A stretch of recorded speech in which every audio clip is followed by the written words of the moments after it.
This is my new TP-LINK TL-WN722N wireless USB adapter. I bought it from Amazon. Well, let's open it.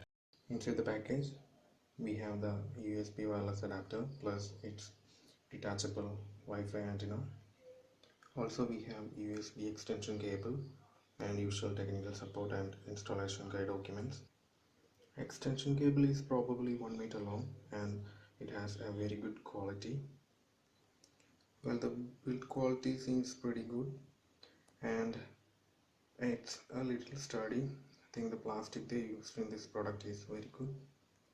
It's a popular Wi-Fi adapter and it supports speeds up to 150 Mbps and it's operated on 2.4 GHz frequency.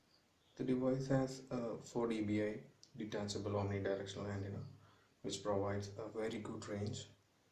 It also supports the soft AP function.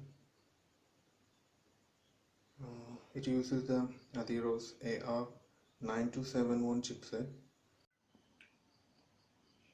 which is useful if you're looking for a device that supports Kali Linux and backtrack for packet injection on a budget, which means you can hack Wi-Fi using this hardware. It provides a WPS function and they had a dedicate button for that. Had a built-in LED to notify about the connection status. It had a USB 2.0 interface.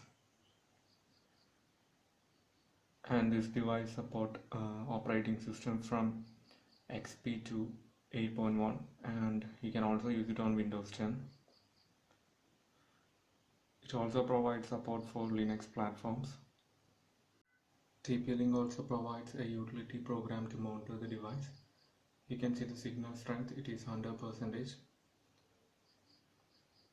Even though my router is behind a concrete wall. Let's see how it performs. This is the comparison between the original Wi-Fi adapter in my laptop and the TP-LINK device. The TP-LINK device shows full range, but the original adapter inside the laptop only shows 3 bars. For me, the device performed pretty good. Make sure you buy the version 2 hardware. This is a version 1 hardware, which is not the recent one. TP-LINK is not going to provide future support for the version 1 hardware. You can see it in the package. It says version 1.10.